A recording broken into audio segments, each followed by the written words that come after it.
বন্ধুরা ১৯৪৭ সালের দেশভাগ নিয়ে তো আপনারা এ পর্যন্ত অনেক ভিডিওই দেখেছেন, কিন্তু আপনারা কি জানেন পার্টিশনের ঠিক আগের মুহূর্ত পর্যন্ত ব্রিটিশ ভারতকে ভেঙে দুটি নয় বরং ১২টি স্বাধীন রাষ্ট্র বানানোর নীল নকশা তৈরি করা হয়েছিল। আর আশ্চর্যের বিষয় হলো এই ১২টি সম্ভাব্য রাষ্ট্রের মধ্যে ১১টি হতো মুসলিম রাষ্ট্র। ভারতের পেটের ভিতর কল্পনা করা এই ক্ষুদ্র ক্ষুদ্র ছিটমহলের মতন রাষ্ট্রগুলোর মধ্যে সবচেয়ে উল্লেখযোগ্য ছিল অখণ্ড বাংলা স্থান, অবিভক্ত আসাম, সম্পূর্ণ বাংলা এবং বিহারের মুসলিম সংখ্যাগরিষ্ঠ পূর্ণিয়া জেলাকে এক করে এই বিশাল ইসলামিক রাষ্ট্রটি তৈরি করার পরিকল্পনা করা হয়েছিল এবং এই পরিকল্পনা প্রায় বাস্তবায়নের দ্বার প্রান্তে পৌঁছে গিয়েছিল। বাকি ছিল শুধু একজন হিন্দু বাঙালির শেষ স্বাক্ষরের।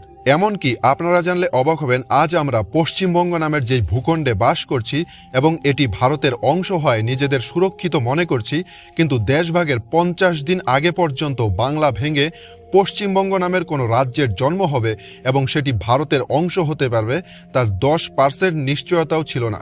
কারণ অখণ্ড বাংলা স্থানে ষড়যন্ত্রকারীরা তৎকালীন বাংলার কমিউনিস্ট পার্টি ও বেশিরভাগ বাঙালি কংগ্রেস নেতাদের ব্রেন ওয়াশ করে এমন এক রাজনৈতিক গোলকধাঁধা তৈরি করেছিল যেখান থেকে বাঙালি হিন্দুদের বের হয়ে আসার কোনো সম্ভাবনাই ছিল না। কিন্তু এমন এক ভয়াবহ পরিস্থিতিতে এক মহান বাঙালি হিন্দু নেতার চাণক্যনীতির কারণে এ সমস্ত ইসলামিক বাংলা স্থান গড়ার চক্রান্ত ধুলোর সাথে মিশে যায়। তার অক্লান্ত লড়াই আর সুদূর প্রসারী রাজনৈতিক দূরদর্শিতার ফলেই জন্ম হয়েছিল হিন্দু বাঙালির নিরাপদ আশ্রয় পশ্চিমবঙ্গের। কিন্তু এই লড়াইয়ের মূল্য তাকে দিতে হয়েছিল নিজের জীবন দিয়ে। দেশ বিরোধীদের চক্রান্তে প্রাণ হারাতে হয়েছিল এই মহান নেতাকে। অথচ আজ আমাদের মধ্যে অনেকেই তার নামটাও জানে না, কারণ স্বাধীনতার পর থেকে কংগ্রেস, বামফ্রন্ট কিংবা তৃণমূল কোনো সরকারই তাদের রাজনৈতিক স্বার্থে কখনোই চায়নি যে পশ্চিমবঙ্গের জন্মের আসল ইতিহাস বাংলার সাধারণ হিন্দুরা জানতে পারুক। তবে আজকের এই ভিডিওতে আপনারা সেই লুকিয়ে রাখা ইতিহাস সম্পর্কে জানতে পারবেন। আপনারা জানতে পারবেন ৯০% অনিশ্চয়তার পরেও কিভাবে জন্ম হয়েছিল পশ্চিমবঙ্গ রাজ্যের, কিভাবে জিন্না ও সোহরাবর্দীর অখণ্ড ইসলামিক বাংলা গঠনের চক্রান্ত ধুলোর সাথে মিশে গিয়েছিল এবং কংগ্রেস, বামফ্রন্ট ও টিএমসি কেন এই ইতিহাস পাঠ্যপুস্তকের অন্তর্ভুক্ত করেনি। এই সমস্ত প্রশ্নের তথ্যসহ উত্তর পাবেন এই ভিডিও থেকে। তবে বন্ধুরা, এই লুকিয়ে রাখা ইতিহাস সম্পর্কে বিস্তারিত জানতে ভিডিওটি সম্পূর্ণ দেখার অনুরোধ করব, কারণ সামান্য স্কিপ করলেও মূল কাহিনীটাই মিস করে ফেলবেন। বন্ধুরা, এই কাহিনীর শুরুটা হয়েছিল ১৯৩৭ সালের ঐতিহাসিক প্রাদেশিক নির্বাচনের সময়। এই নির্বাচনে ব্রিটিশ শাসিত মোট ১১টি প্রদেশের মধ্যে ৮টি প্রদেশেই বিপুল ভোটে জয়লাভ করে একছত্র আধিপত্য বিস্তার করেছিল ভারতীয় জাতীয় কংগ্রেস। অন্যদিকে মোহাম্মদ আলী জিন্নার মুসলিম লীগ ৩টি প্রদেশে সরকার গঠন করতে পারলেও কোনো প্রদেশেই তারা একক সংখ্যাগরিষ্ঠতা পায়নি। যেমন বাংলায় সরকার গঠনের জন্য মুসলিম লীগকে বাধ্য হয়ে ফজলুল হকের কৃষক প্রজা পার্টির সঙ্গে জোট বাঁধতে হয়েছিল।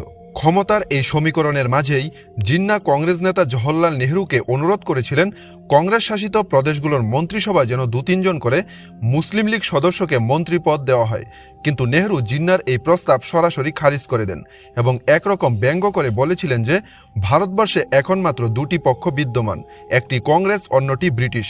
কিন্তু নেহরুর এই কথাটিকে জিন্না অত্যন্ত গুরুত্বের সাথে নিয়েছিলেন এবং তিনি এর তীব্র প্রতিক্রিয়া জানিয়ে বলেছিলেন ভারতবর্ষে আরও একটি শক্তিশালী পক্ষ রয়েছে, আর সেটি হলো ভারতের মুসলিম সম্প্রদায়। তবে এ সমস্ত ঘটনার মাধ্যমে জিন্না উপলব্ধি করেছিলেন ব্রিটিশরা ভারত ছেড়ে চলে যাওয়ার পর সমস্ত প্রশাসনিক ক্ষমতা চলে যাবে হিন্দুদের দ্বারা নিয়ন্ত্রিত কংগ্রেস পার্টির হাতে। আর এই আশঙ্কা থেকেই তার মাথায় দ্বিজাতি তত্ত্বের ভিত্তিতে ভারত ভেঙে পৃথক একটি মুসলিম রাষ্ট্রের ধারণা দানা বাঁধে। জিন্নার পরিকল্পনা ছিল ভারতের উত্তর পশ্চিম ও পূর্বের মুসলিম প্রধান অঞ্চলগুলো নিয়ে একটি আলাদা মুসলিম রাষ্ট্র নির্মাণ করা। তাই ১৯৪০ সালের মার্চ মাসে লাহোরে তড়িঘড়ি করে মুসলিম লীগের একটি অধিবেশন অনুষ্ঠিত হয়। আর এই অধিবেশনে বাংলার কৃষক প্রজা পার্টির নেতা এ.কে. ফজলুল হক একটি প্রস্তাব পাঠ করেন, যেখানে তিনি স্পষ্টভাবে উল্লেখ করেন ভারতের উত্তর পশ্চিম ও পূর্বের মুসলিম সংখ্যাগরিষ্ঠ অঞ্চলগুলো নিয়ে আলাদা আলাদা ইসলামিক রাষ্ট্রসমূহ গঠন করা হবে। মানে তিনি ১৯৪০ সালেই বাংলাকে একটি স্বাধীন ইসলামিক রাষ্ট্র করার ইঙ্গিত দিয়েছিলেন। এমনকি তার এই প্রস্তাবটিও সেদিনের সভায় সর্বসম্মতিক্রমে পাশ হয়ে যায়। কিন্তু পরবর্তীতে জিন্না ও মুসলিম লীগের কেন্দ্রীয় নেতৃত্ব চাতুরীর আশ্রয় নেয়। তারা 1946 সালে দিল্লিতে অনুষ্ঠিত হওয়া এক কনভেনশনে টাইপিং বা মুদ্রণের অজুহাতে ফজলুল হকের সেই প্রস্তাবের বহুবচন স্টেট শব্দটিকে পরিবর্তন করে একবচন স্টেট করে দেয়। আর এভাবে ফজলুল হকের স্বাধীন বাংলার দাবিকে ধামাচাপা দেওয়ার চেষ্টা করা হলেও তার এই প্রস্তাবটি তৎকালীন বাংলার অন্যান্য নেতাদের মনেও একটি অখণ্ড স্বাধীন বাংলা রাষ্ট্রের স্বপ্ন বুনে দিয়েছিল। আর এখান থেকেই শুরুয়াত হয়েছিল এমন এক গভীর ষড়যন্ত্রের, যা বাংলার হিন্দুদের বোকা বানানোর জন্য যথেষ্ট ছিল। এটি ছিল এমন এক ষড়যন্ত্রমূলক নাটক যার মূল উদ্দেশ্য ছিল বাংলা থেকে বাঙালি হিন্দুদের বিলুপ্ত করে দেওয়া। কারণ বাংলার মুসলিম নেতারা ভালোভাবেই বুঝতে পেরেছিলেন যে কলকাতা সহ সমগ্র পশ্চিম অংশের বাংলাকে যদি তাদের স্বপ্নের ইসলামিক বাংলা স্থানের অন্তর্ভুক্ত করা না হয়, তাহলে তাদের নতুন রাষ্ট্রটি আর্থিকভাবে পঙ্গু হয়ে পড়বে। কারণ সে সময় অবিভক্ত বাংলার আর্থিক উন্নতির মূল চাবিকাঠি ছিল পাট শিল্প, যার সিংহভাগ পাটকল ও বাণিজ্য কেন্দ্র অবস্থিত ছিল কলকাতা সহ পশ্চিমবঙ্গে। কিন্তু সমস্যা ছিল কলকাতা সহ বাংলার পশ্চিম অংশে হিন্দুরাই ছিল সংখ্যাগরিষ্ঠ, আর হিন্দুরা কখনোই চাইবে না কলকাতা সহ পশ্চিমবঙ্গ পাকিস্তান বা অন্য কোনো ইসলামিক রাষ্ট্রের অন্তর্ভুক্ত হোক। তাই মুসলিম লীগের নেতারা বাঙালি হিন্দুদের বাংলা থেকে তাড়ানোর জন্য সাম দাম দণ্ড ভেদ সব রকম পদ্ধতি অবলম্বন করা শুরু করেন। 1946 সালের প্রথম দিকেই তারা বাঙালি হিন্দুদের মনে ভয়ভীতি সঞ্চারের জন্য সমগ্র বাংলা জুড়ে এক ভয়াবহ হিন্দু যজ্ঞ শুরু করে, যার চরম নৃশংস বহিঃপ্রকাশ ছিল গ্রেট ক্যালকাটা কিং এবং নোয়াখালীর ঘটনা।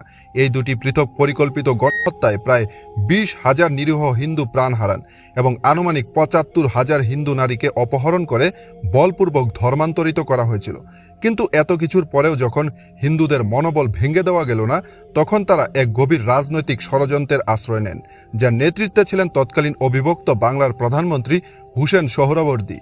তিনি ভালো করেই জানতেন যে বাংলার প্রভাবশালী হিন্দু নেতাদের সবুজ সংকেত ছাড়া বাংলার সাধারণ হিন্দু জনগণ কখনোই পাকিস্তান কিংবা অখণ্ড ইসলামিক বাংলার দাবি মেনে নেবে না।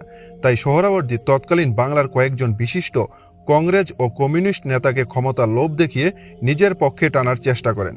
আর সোহরাওয়ার্দীর পাতা এই ফাঁদে পা দেওয়া নেতাদের মধ্যে অন্যতম ছিলেন বাংলার সংসদীয় কংগ্রেস নেতা তথা নেতাজি সুভাষচন্দ্র বসুর বড় ভাই শরৎচন্দ্র বসু ও কিরণ শঙ্কর রাও। এছাড়া তাদের সঙ্গে যোগ দিয়েছিলেন অল ইন্ডিয়া শিডিউল কাস্ট ফেডারেশনের বেঙ্গল সভাপতি যোগেন্দ্রনাথ মণ্ডল। এছাড়া 8 থেকে 10 জন মুসলিম কংগ্রেস নেতাও হাত মিলিয়েছিলেন সোহরাওয়ার্দীর সাথে। বাংলার একাধিক প্রভাবশালী কংগ্রেস নেতাকে নিজের পক্ষে টানার পর সোহরাওয়ার্দীর আত্মবিশ্বাস বহুগুণ বেড়ে যায়। তাই প্রবল আত্মবিশ্বাস নিয়ে 1947 সালের 17 এপ্রিল তিনি দিল্লিতে একটি গুরুত্বপূর্ণ সাংবাদিক সম্মেলন ডাকেন, যেখানে তিনি দাবি করেন বাংলা ভাগ না করে অখণ্ড বাংলা নামের একটি স্বাধীন সার্বভৌম রাষ্ট্র গঠন করা উচিত। এই সম্মেলনে তিনি প্রস্তাবিত নতুন রাষ্ট্রের একটি মানচিত্র প্রকাশ করেন, যেখানে অবিভক্ত আসাম, সম্পূর্ণ বাংলা সহ বিহারের পূর্ণিয়া জেলাকে অখণ্ড বাংলা রাষ্ট্রের অন্তর্ভুক্ত করা হয়েছিল। নিজের এই স্বপ্নকে বাস্তবিক রূপ দিতে মে মাসের প্রথম দিকে তিনি রাজনৈতিক তৎপরতা আরও বাড়িয়ে দেন। তিনি মোহাম্মদ আলী জিন্নাহ, বাংলার তৎকালীন গভর্নর ফ্রেডরিক এবং ভাইসরয় লর্ড মাউন্টব্যাটেনের সাথে দফায় দফায় একাধিক বৈঠক করেন। আশ্চর্যের বিষয় ছিল জিন্নাহ ও গভর্নর ফ্রেডরিক প্রত্যেকেই সোহরাওয়ার্দীর এই পরিকল্পনার প্রতি সমর্থন জানান। শুধু লর্ড মাউন্টব্যাটেন একটি শর্ত জুড়ে দিয়ে বলেছিলেন, অল ইন্ডিয়া কংগ্রেস যদি এই প্রস্তাবে সম্মতি দেয় তবেই অখণ্ড বাংলা রাষ্ট্রকে স্বাধীন হিসেবে ঘোষণা করা হবে। তাই সোহরাওয়ার্দীর সমর্থকেরা অখণ্ড বাংলা রাষ্ট্র গঠনের পক্ষে জনমত তৈরি করতে গ্রামের ছোট ছোট হাটবাজারে নিয়মিত জনসভা করে সাধারণ হিন্দু ও মুসলিম উভয় সম্প্রদায়ের মানুষের কাছ থেকেই এই পরিকল্পনার প্রতি সমর্থন আদায়ের আপ্রাণ চেষ্টা চালাতে থাকেন। তবে সোহরাওয়ার্দী ভালো করেই জানতেন তার এই স্বপ্ন পূরণের পথে প্রধান বাধা হলেন বাংলার অন্যান্য জাতীয়বাদী কংগ্রেস নেতা এবং হিন্দু মহাসভা। তবে তার অন্যান্য দুই সহযোগী কিরণ শঙ্কর রাও এবং শরৎচন্দ্র বসু এই সমস্যার সমাধানে এগিয়ে আসেন। এই দুজন বাংলার অন্যান্য কংগ্রেস নেতাদেরকেও ব্রেন ওয়াশ করে তাদের কাছে টানার চেষ্টা চালাতে থাকেন। অন্যদিকে একই সময় হিন্দু মহাসভাকে বিপাকে ফেলতে সোহরাওয়ার্দীর অত্যন্ত অনুগত দলিত নেতা যোগেন্দ্রনাথ মণ্ডল এক সুদূর প্রসারী কৌশল অবলম্বন করেন। তিনি বিভিন্ন এলাকার নিম্নবর্ণের হিন্দু ও অনগ্রসর সমাজকে একত্রিত করে সভা করতে শুরু করেন এবং তাদের মনে এই ধারণা ঢুকিয়ে দেওয়ার চেষ্টা করেন যে বাংলা যদি ভারতের অংশ হয় তবে সমস্ত রাজনৈতিক ও সামাজিক ক্ষমতা চলে যাবে উচ্চবর্ণের হিন্দুদের হাতে, যার ফলে নিম্নবর্ণের হিন্দুরা চরম অত্যাচার ও বঞ্চনার শিকার হবে। তাই নিজেদের স্বার্থে নিম্নবর্ণের হিন্দুদের উচিত হিন্দু মহাসভার বিরোধিতা করে পাকিস্তান অথবা অখণ্ড বাংলা রাষ্ট্রের এই প্রস্তাবকে পূর্ণ সমর্থন জানানো। তবে এই পরিকল্পনার সাথে যুক্ত নেতারা খুব ভালোভাবেই বুঝতে পেরেছিলেন যে সাধারণ হিন্দুদের একাংশকে কোনোভাবে আশ্বস্ত করা গেলেও বাংলার মূলধারার জাতীয়বাদী কংগ্রেস ও হিন্দু মহাসভার নেতাদের রাজি করানোটা অতটা সহজ না। আবার তাদের রাজি করাতে না পারলে স্বাধীন বাংলা গঠনের স্বপ্ন ভেস্তে যাবে। তাই বাংলার বড় বড় হিন্দু নেতাদের টোপ দেওয়ার জন্য ষড়যন্ত্রকারীরা 1947 সালের 20 মে নিজেদের মধ্যেই একটি প্রস্তাব পাশ করেন, যা শরৎ সোহরাওয়ার্দী চুক্তি নামে পরিচিত। এই চুক্তিতে বলা হয়েছিল বাংলা হবে একটি স্বাধীন সার্বভৌম রাষ্ট্র, যেখানে জাতি ধর্ম বর্ণ নির্বিশেষে সকল প্রাপ্তবয়স্কদের ভোটদানের অধিকার থাকবে। আইনসভায় জনসংখ্যা অনুযায়ী হিন্দু ও মুসলিমদের জন্য আসন সংরক্ষিত থাকবে। স্বাধীন বাংলার প্রস্তাব মেনে নেওয়া মাত্রই বর্তমান মন্ত্রিসভা ভেঙে দিয়ে একটি নতুন অন্তর্বর্তীকালীন মন্ত্রিসভা গঠন করা হবে, যেখানে হিন্দু ও মুসলিম মন্ত্রীদের অনুপাত হবে 50-50, যার মধ্যে প্রধানমন্ত্রী হবেন একজন মুসলিম আর স্বরাষ্ট্রমন্ত্রী হবেন একজন হিন্দু। এবং নতুন রাষ্ট্রের সংবিধান রচনার জন্য একটি 30 সদস্যের গণপরিষদ গঠন করা হবে, যার মোট সদস্যের 16 জন থাকবেন মুসলিম আর 14 জন থাকবেন হিন্দু। কিন্তু এই ষড়যন্ত্রকারীরা হয়তো ভুলে গিয়েছিল যে তাদের সমস্ত রাজনৈতিক চাল ভেস্তে দেওয়ার জন্য এই বাংলার মাটিতেই জন্ম নিয়েছিলেন তাদের থেকেও বড় এক চাণক্য, আর তিনি হলেন ডক্টর শ্যামাপ্রসাদ মুখোপাধ্যায়।